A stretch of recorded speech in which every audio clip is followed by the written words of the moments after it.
नमस्कार साथियों, स्वागत है आप सभी का आज के इस सेशन में। होपफुली आप सभी अच्छे होंगे। तो आज मैं आपके साथ जिस टॉपिक पर चर्चा करने जा रहा हूँ वह है सेंटेंस। तो जैसा कि आप सभी जानते हैं, जब हम किसी से बात करते हैं तो हम सेंटेंस के थ्रू ही बात करते हैं। हम किसी को समझाते हैं, सेंटेंस के थ्रू ही समझाते हैं। जैसे मैं अभी आपसे बात कर रहा हूँ तो मैं सेंटेंस के थ्रू ही बात कर रहा हूँ। अगर मैं आपको सही सेंटेंस में बोलूँ, समझाऊँ तो आपको समझ में आएगा, बट अगर मेरा सेंटेंस गलत हो तो आप समझ नहीं पाओगे। जो मैं आपको समझाना चाहता हूँ वो आप समझ नहीं पाओगे, वो अर्थ सही नहीं निकल पाएगा। इसीलिए अगर सेंटेंस सही है तभी आप मेरी बात को समझ पाओगे। तो सेंटेंस को सही करने के लिए एक स्ट्रक्चर होता है, तो उसी स्ट्रक्चर के बारे में आपको मैं आज बताऊंगा। तो चलिए बिना किसी देरी के शुरुआत करते हैं। तो देखिए, आज हम सेंटेंस पढ़ने जा रहे हैं, तो सेंटेंस को समझने के लिए पहले हम उसके डेफिनेशन को समझ लेते हैं, क्योंकि उससे हमारा जो कॉन्सेप्ट है वो काफ़ी क्लियर हो जाता है। तो देखिए, हमारे जो सेंटेंस के डेफिनेशन है उसके according, a group of words that gives a meaningful sense is called a sentence. यानी कि शब्दों का ऐसा समूह जो एक सही अर्थ देता है वो क्या कहलाता है? वो सेंटेंस कहलाता है। सेंटेंस यानी कि हिंदी में इसको वाक्य कहा जाता है। ठीक है, तो शब्दों का समूह जो सही अर्थ देता है उसे हम क्या कहते हैं? वाक्य कहते हैं। तो देखिए, इस डेफिनेशन को पढ़ने से हमें दो कंडीशंस दिखते हैं जो एक सेंटेंस को सेंटेंस कहलाने के लिए क्या है, ज़रूरी है। ठीक है, पहला क्या है? पहला तो ग्रुप ऑफ वर्ड्स होना चाहिए। ठीक है, और जो ग्रुप ऑफ वर्ड्स हैं उनका एक मीनिंगफुल सेंस भी निकलना चाहिए। अगर ये दो कंडीशंस फुलफिल हो रहे हैं तब जाकर के एक सेंटेंस कहलाएगा। चलिए एग्जाम्पल्स के थ्रू समझने की कोशिश करते हैं। जैसे मैं एक सेंटेंस लिखता हूँ, Ram is a good boy. ठीक है, मैंने लिखा Ram is a good boy, यानी कि राम एक अच्छा लड़का है। अब इस सेंटेंस से हमें समझ में आ जा रहा है कि इस सेंटेंस के थ्रू मैं समझाना क्या चाहता हूँ। ठीक है, कि राम एक अच्छा लड़का है। बट अगर मैं इसी सेंटेंस के जो वर्ड्स हैं उनका यूज़ करके एक और सेंटेंस क्रिएट करने की कोशिश करता हूँ, जैसे मैं लिखता हूँ, अगर is a good Ram boy. ठीक है, is a good boy Ram, sorry, is a good Ram boy. अब पहले जो सेंटेंस था उसका मतलब था राम एक अच्छा लड़का है। अब मैंने यहाँ पर क्या किया? मैंने यहाँ पर यह किया कि जो सेंटेंस का स्ट्रक्चर है उसके साथ मैनिपुलेशन कर दिया, उसके साथ हेरफेर कर दिया। तो जब मैंने सेंटेंस के स्ट्रक्चर के साथ मैनिपुलेशन किया तो उसका अर्थ भी चेंज हो गया। ठीक है, जो अर्थ पहले आ रहा था वो अब बिल्कुल नहीं आ रहा है। ठीक है, तो देखिए, अब यहाँ पर सेंटेंस का स्ट्रक्चर दूसरा था, यहाँ पर दूसरा हो गया, तो इससे अर्थ में बिल्कुल चेंज हो जा रहा है। ठीक है, एक और सेंटेंस देखते हैं, राम लुक्स गुड। ठीक है, कि राम अच्छा दिखता है। ठीक है, क्या है इसका अर्थ? इसका अर्थ है राम अच्छा दिखता है। अब मैं देखिए इस सेंटेंस के इन्हीं वर्ड्स के साथ एक और सेंटेंस बनाने की कोशिश करता हूं और देखता हूं कि क्या उस सेंटेंस में भी सेम अर्थ निकलता है, सेम मीनिंग हमें मिलता है या फिर नहीं। चलिए देखते हैं। अगर मैं ही यहां पर लिखूं गुड लुक्स राम, देखिए पहले क्या था? राम अच्छा दिखता है।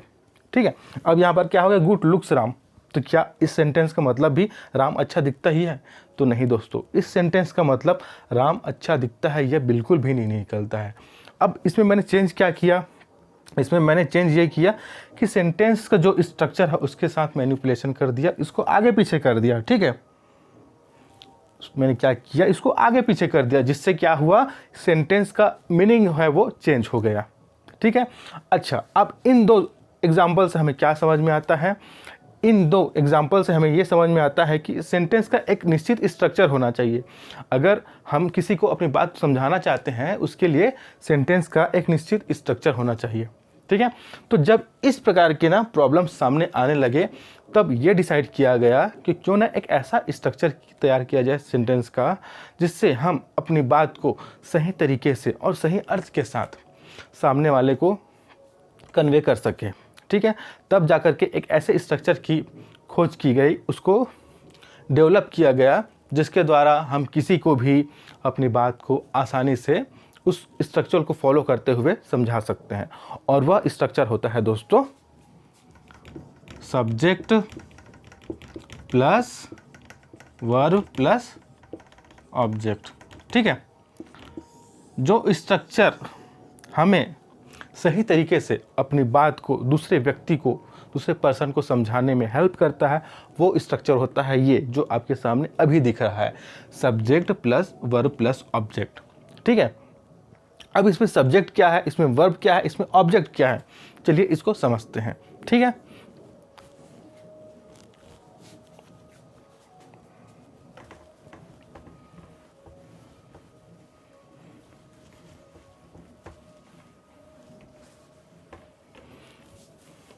तो देखिए, सब्जेक्ट जो होता है दोस्तों, वह एक ऐसा पर्सन होता है, जो पर्सन होता है, बोल सकते हैं पर्सन बोल सकते हैं, जो एक्शन करता है। सब्जेक्ट क्या होता है, जो एक्शन करता है, जो एक्शन यानी कि क्रिया, हिंदी में हम इसको क्रिया कह सकते हैं, एक्शन करता है। जो किसी सेंटेंस में कुछ एक्शन करेगा ना, वो सब्जेक्ट होता है, ठीक है। तो सब्जेक्ट क्या होता है, जो एक्शन करता है, कुछ क्रिया करता है। अब इसमें वर्ब क्या है, तो सब्जेक्ट के द्वारा जो एक्शन किया जाता है वही वर्ब कहलाता है, जो एक्शन होता है, ठीक है। जो एक्शन होता है वह वर्ब कहलाता है। अब एक्शन किसके द्वारा होता है, तो एक्शन होता है सब्जेक्ट के द्वारा, क्योंकि सब्जेक्ट ही तो एक्शन कर रहा है ना, देखिए, ठीक है। जो एक्शन करता है उसको हम क्या कहते हैं, सब्जेक्ट कहते हैं, और जो एक्शन होता है उसको हम वर्ब कहते हैं, ठीक है। और तीसरा क्या आ रहा है, तीसरा आ रहा है ऑब्जेक्ट, तीसरा आ रहा है जी ऑब्जेक्ट, तीसरा है ऑब्जेक्ट। तो अब ऑब्जेक्ट क्या होता है, तो एक्शन का प्रभाव जिस पर होता है उसे ऑब्जेक्ट कहते हैं। जिस पर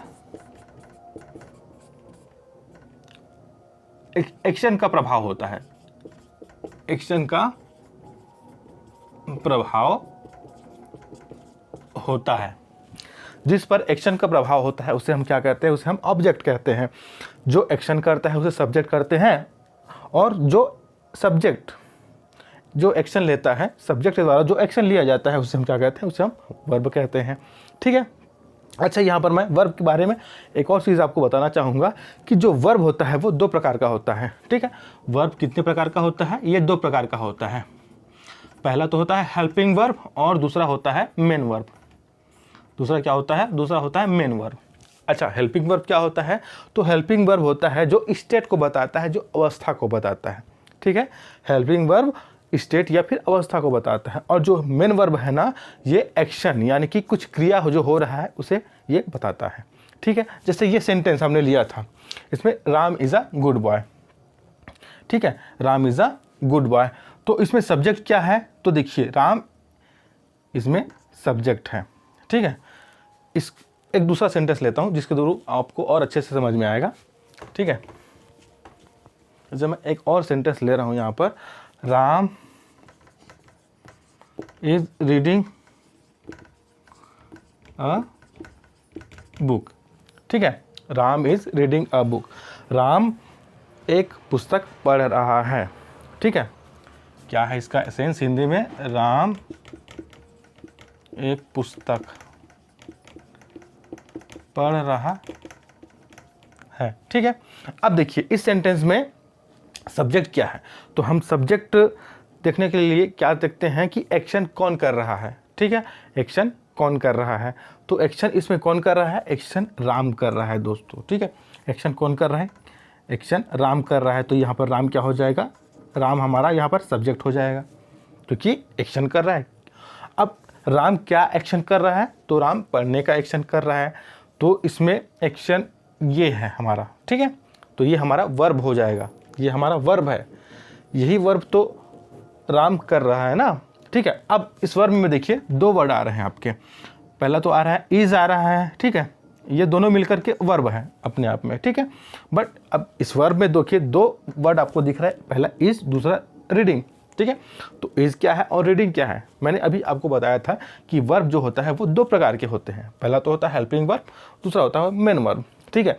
तो इसमें हेल्पिंग वर्ब कौन है और मेन वर्ब कौन है, तो आप हमेशा याद रखना, जब भी किसी सेंटेंस में हेल्पिंग वर्ब और मेन वर्ब दोनों साथ में होना, तो जो पहले होता है वो हेल्पिंग वर्ब होता है, जो पहले होता है वो हेल्पिंग वर्ब होता है, और जो बाद में होता है वो मेन वर्ब होता है जी, ठीक है। तो यहाँ पर इज जो है ना वो हेल्पिंग वर्ब है और रीडिंग जो है वो मेन वर्ब है। इज यहाँ पर स्टेट को बता रहा है, उस अवस्था को, उस समय को बता रहा है जब कोई एक्शन हो रहा है, ठीक है, और रीडिंग जो है वो एक्शन को बताता है, ठीक है। तो दोनों मिलकर के वर्ब बन जाते हैं, हेल्पिंग वर्ब और मेन वर्ब जुड़ करके आपस में एक वर्ब कहलाते हैं, ठीक है। तो राम हो गया सब्जेक्ट, इज रीडिंग हो गया ऑब्जेक्ट, सॉरी ऑब्जेक्ट बोल रहा हूँ, वर्ब, ठीक है। अब यहाँ पर ये जो बुक दिख रहा है ना, ये हमारा हो गया ऑब्जेक्ट, ठीक है, ये हमारा ऑब्जेक्ट है। क्यों? क्योंकि इसके साथ जो हो रहा है वो प्रभाव पड़ रहा है क्रिया का, क्योंकि बुक को क्या किया जा रहा है, पढ़ा जा रहा है, पढ़ा जा रहा है तो पन्ने पलटे जा रहे हैं, ठीक है। जब बुक को पढ़ते हैं तो पन्ने पलटते हैं ना, ठीक है ना, पेजेस बाय पेजेस हम बुक पढ़ते हैं, ठीक है। अंत में क्या होता है वो ख़त्म हो जाता है जब बुक पूरा पढ़ लिया जाता है। तो राम के द्वारा कुछ एक्शन किया जा रहा है जिसका प्रभाव बुक पर पड़ रहा है, तो ये क्या हो जाएगा, ये ऑब्जेक्ट हो जाएगा, ठीक है। तो इस तरीके से हम सब्जेक्ट, वर्ब और ऑब्जेक्ट को आइडेंटिफाई कर सकते हैं, ठीक है। अच्छा, एक चीज़ और बताऊंगा कि हम सब्जेक्ट और ऑब्जेक्ट की पहचान कैसे कर सकते हैं, ये एक प्रश्न आता है हमारे मन में, ठीक है। तो अगर आपको किसी सेंटेंस में सब्जेक्ट की पहचान करना है तो आपको एक क्वेश्चन करना है। वो क्वेश्चन क्या होगा, आपको हु का क्वेश्चन करना है। किसका? हु का जी, WHO, हु मतलब कौन का क्वेश्चन करना है, कौन का क्वेश्चन करना है। तो उसका जो आंसर होगा ना वो आपका सब्जेक्ट होगा।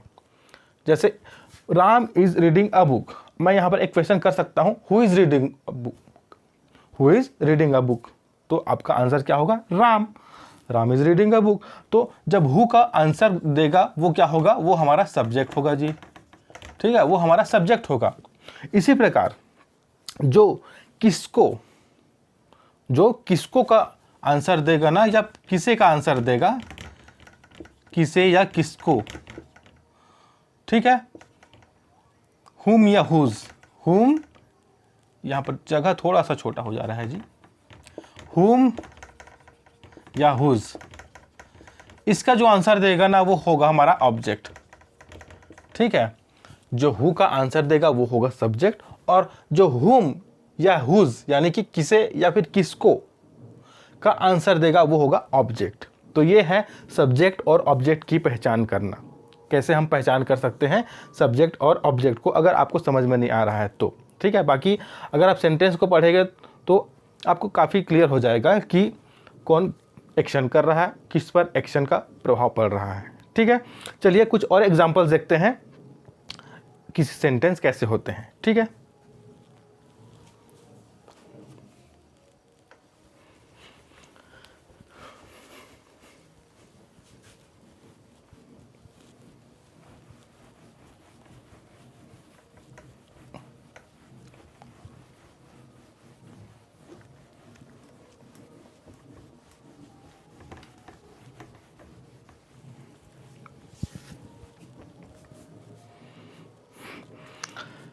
देखिए जैसे मैं लिखता हूं दोस्तों, जैसे पहला सेंटेंस अगर लिखता हूं मैं, मोहन इज रनिंग, ठीक है। अब देखिए मैंने आपको स्ट्रक्चर बताया था सेंटेंस का, क्या था, subject plus verb plus object, यही सेंटेंस का स्ट्रक्चर मैंने आपको बताया था, ये होता है सेंटेंस का स्ट्रक्चर, ठीक है। अब इसमें देखिए क्या ये स्ट्रक्चर इस स्ट्रक्चर को फॉलो कर रहा है। देखिए ये क्या है, मोहन इज रनिंग, मोहन दौड़ रहा है, तो यहाँ पर एक्शन कौन ले रहा है जी, एक्शन ले रहा है मोहन, तो ये क्या हो जाएगा, सब्जेक्ट हो जाएगा। मोहन क्या कर रहा है, दौड़ रहा है, इज रनिंग, तो ये तो वर्ब हो गया ना, इज रनिंग, ये क्या है, हेल्पिंग वर्ब है, और ये क्या है, मेन वर्ब है, दोनों मिलकर के वर्ब कहलाते हैं, हेल्पिंग वर्ब और मेन वर्ब जुड़ जाते हैं तो क्या कहलाता है, वो वर्ब कहलाता है। ठीक है, तो यहाँ पर तो केवल सब्जेक्ट प्लस वर्ब हो रहा है, जबकि होना चाहिए स्ट्रक्चर के according subject plus verb plus object. तो क्या ये एक सेंटेंस नहीं है? थोड़ा सोचिए, मैंने तो स्ट्रक्चर इस तरीके से बताया था, तो उस हिसाब से तो ये सेंटेंस नहीं होना चाहिए। तो ऐसा नहीं है दोस्तों, ये भी एक सेंटेंस है। ठीक है, ये भी क्या है, एक सेंटेंस है। अब क्यों ये एक सेंटेंस है मैं अभी आपको बताऊंगा। ठीक है, जैसे एक और सेंटेंस देखते हैं।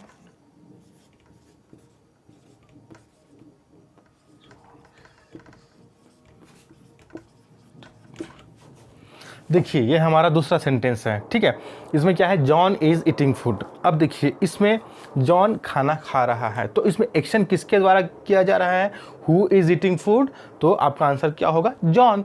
तो यहाँ पर सब्जेक्ट क्या हो जाएगा, ये हमारा सब्जेक्ट हो जाएगा जॉन। इज ईटिंग ये हमारा वर्ब हो गया। ठीक है, जिसमें इज क्या है, हेल्पिंग वर्ब है, और ईटिंग क्या है, ये मेन वर्ब है। ओके, अब यहाँ पर किस पर हो रहा है उसका असर, जॉन खाना खा रहा है, तो क्या खा रहा है, खाना खा रहा है, उससे क्या हो रहा है, खाना खत्म हो रहा है। तो असर किस, जो एक्शन लिया जा रहा है उसका जो प्रभाव है किस पर पड़ रहा है, वो खाने पर पड़ रहा है।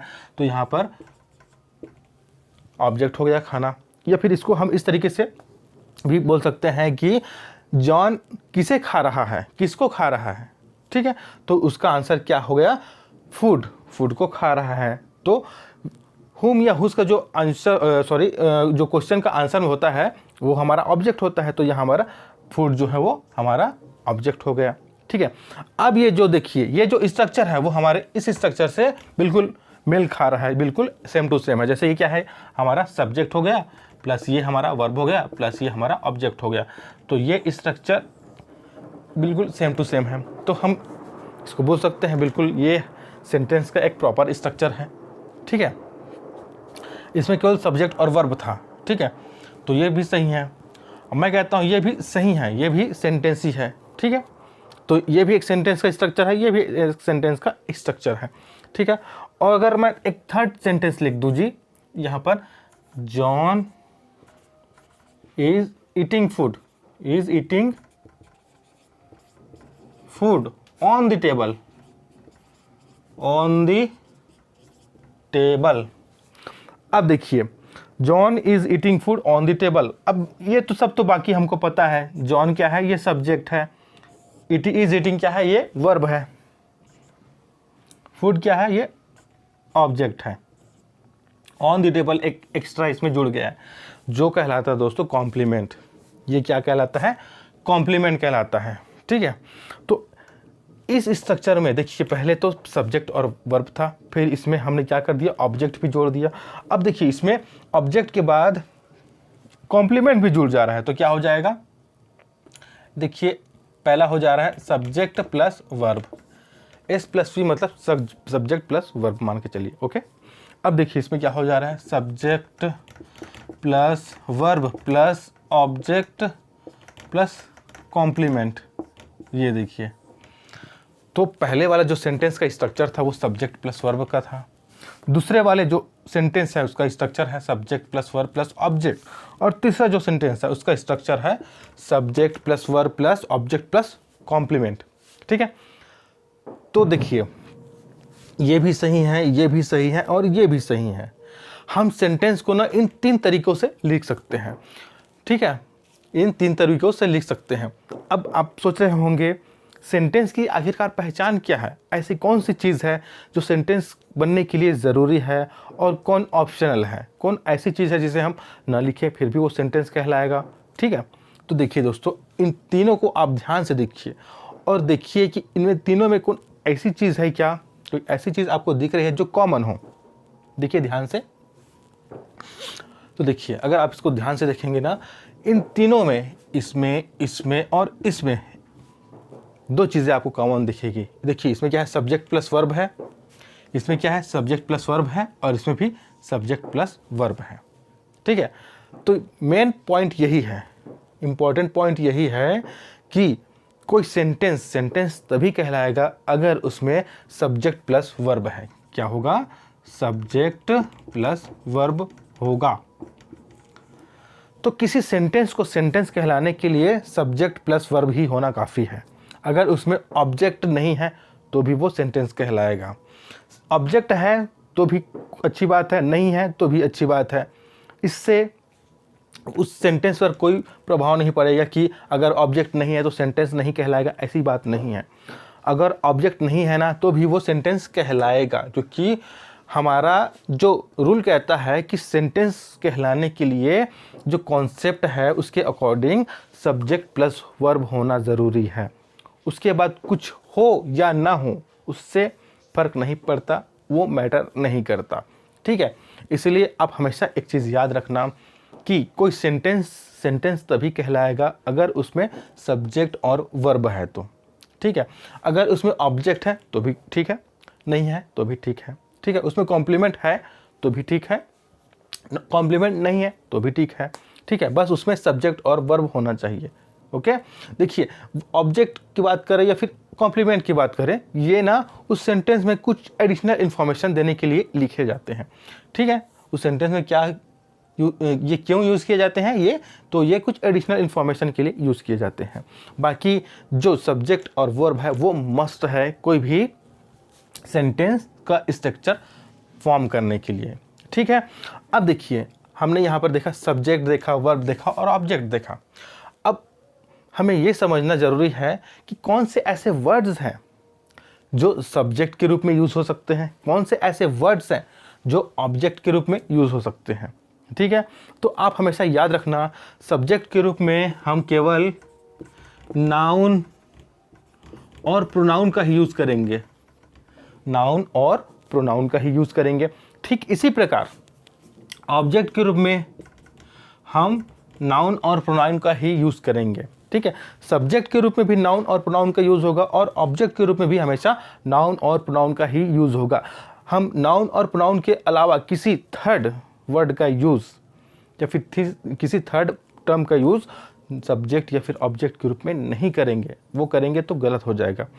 ठीक है, तो हमेशा सब्जेक्ट के रूप में नाउन और प्रोनाउन का यूज़ होगा, ऑब्जेक्ट के रूप में भी नाउन और प्रोनाउन का ही यूज़ होगा। ठीक है, तो ये चीज़ हमेशा आपको याद रखना है। तो देखिए 3 कॉन्सेप्ट यहाँ से हमें क्या समझ में आते हैं कि सेंटेंस बनाने के लिए हमें क्या चाहिए। तो सेंटेंस बनाने के लिए हमें चाहिए सब्जेक्ट प्लस वर्ब का कॉम्बिनेशन। अगर सब्जेक्ट प्लस वर्ब है किसी सेंटेंस में तो वो एक सेंटेंस है। अगर सब्जेक्ट और वर्ब का कॉम्बिनेशन नहीं है तो वो एक सेंटेंस नहीं है। कभी कभी क्या होता है कि वर्ब दिया रहता है, एक सेंटेंस का सही स्ट्रक्चर भी होता है, बट उसमें हमें सब्जेक्ट नहीं दिखता। तो क्या होता है उसमें जो सब्जेक्ट है ना वो सेल्फ अंडरस्टूड होता है। ठीक है, सब्जेक्ट नहीं दिया होता फिर भी वो सेल्फ अंडरस्टूड होता है। ये ना जब आने वाले क्लासेस हैं, आने वाले सेशन में आपको मैं और अच्छे से समझाऊंगा जब हम उस टॉपिक पर पहुंचेंगे तो। ठीक है, तो उसमें हमें समझना होता है क्योंकि वो सेल्फ अंडरस्टूड होता है। बाकी किसी सेंटेंस में ना हम सब्जेक्ट और वर्ब को देखेंगे, ज़रूर देखेंगे। अगर उसमें सब्जेक्ट और वर्ब नहीं मिलता हमको, मतलब वो एक सेंटेंस नहीं है। ठीक है, तो ये पहला कॉन्सेप्ट है कि सब्जेक्ट और वर्ब होना ज़रूरी है किसी सेंटेंस को सेंटेंस कहलाने के लिए। दूसरा क्या है, सब्जेक्ट कौन हो सकता है, तो सब्जेक्ट हो सकता है या तो कोई नाउन होगा सब्जेक्ट या फिर कोई प्रोनाउन होगा। ठीक है, ऑब्जेक्ट कौन होगा, कोई नाउन होगा या फिर कोई प्रोनाउन होगा। जैसे यहाँ पर देखिए जॉन क्या है, ये एक नाउन है, सब्जेक्ट। ठीक है, मोहन क्या है, एक नाउन है। जॉन हो गया नाउन, मोहन हो गया नाउन।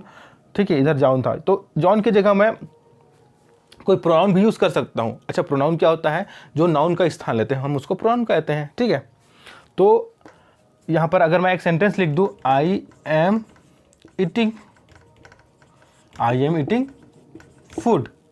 ठीक है, तो देखिए ये क्या है, सब्जेक्ट है और ये आई क्या है, किसका काम हम कर रहे हैं यहाँ पर, ये क्या है, प्रोनाउन है ये पर। ठीक है, जो सब्जेक्ट का काम कर रहा है, आई क्या है, प्रोनाउन है जो सब्जेक्ट का काम कर रहा है। अब एम ईटिंग ये तो वर्ब हो गया जी, एम क्या है, हेल्पिंग वर्ब है, ईटिंग जो है मेन वर्ब है, दोनों मिलाकर वर्ब कहलाते हैं। फूड क्या है, ये ऑब्जेक्ट है। ठीक है, तो देखिए यहाँ पर हमने प्रोनाउन को एज अ सब्जेक्ट यूज़ किया। तो हमेशा याद रखना सब्जेक्ट कौन हो सकता है, कोई नाउन या फिर कोई प्रोनाउन ही सब्जेक्ट हो सकता है। ठीक है, अब ऑब्जेक्ट भी हो सकता है क्या, नाउन या प्रोनाउन।